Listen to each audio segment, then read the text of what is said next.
एक समय की बात है। गांव से दूर एक जंगल में रहता था एक ईमानदार लकड़हारा जिसका नाम था रामू। एक छोटे से घर में रहता था और रोज मेहनत से काम करता था। फिर भी उसके पास खाने के लिए कुछ ज्यादा नहीं रहता और वह गरीब ही रहा। एक दिन वह लकड़ी काटने कहीं दूर गया।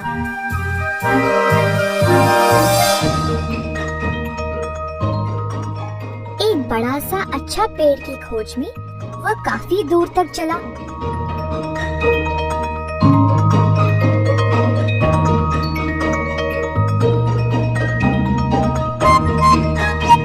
जब उसे पेड़ मिल गया, वह काम पे लग गया। कुछ समय बाद लकड़ी काटने के समय लकड़हारा की हाथ की कुल्हाड़ी फिसल के नदी में गिर गई।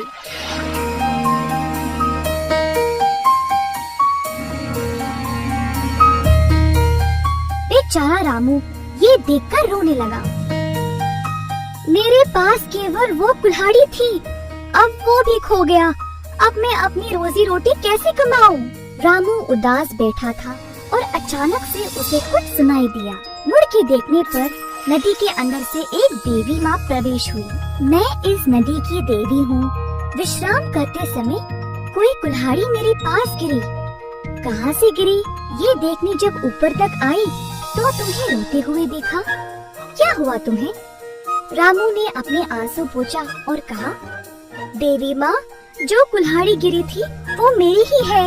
मैं एक गरीब आदमी हूँ, लकड़ी काट के पैसे कमाता हूँ। मेरी कुल्हाड़ी फिसल के नदी में गिर गई और अब मेरे पास रोजी रोटी कमाने का और कोई रास्ता नहीं है। कृपया करके अगर आप मुझे मेरी कुल्हाड़ी वापस कर दें तो मैं आपका आभारी रहूँगा। देवी तुरंत नदी के भीतर चली गई और वापस ले आई एक सुनहरी कुल्हाड़ी। देवी ने रामू को कुल्हाड़ी दी, परंतु रामू ने कहा कि ये उसका नहीं है। देवी फिर से नदी के अंदर गायब हो गई और इस बार एक चांदी का कुल्हाड़ी ले आई। रामू ने फिर से मना किया और बोला कि ये भी उसका नहीं है। अब वह और भी दुखी हो गया। देवी ने देखा कि ये लकड़हारा बहुत ईमानदार व्यक्ति है। वह फिर से नदी के अंदर चली गई और इस बार देवी रामू की कुल्हाड़ी को ही ले आई। जब रामू ने अपनी कुल्हाड़ी को देखा, वह खुशी से झूम उठा।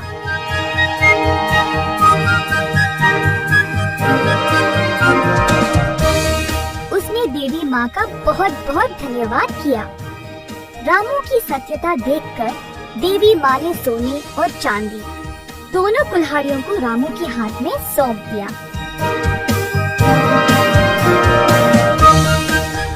लकड़हारा तीनों कुल्हाड़ियों को खुशी खुशी अपने साथ घर ले गया। बच्चों, हमेशा याद रखना कि जो भी करो ईमानदारी से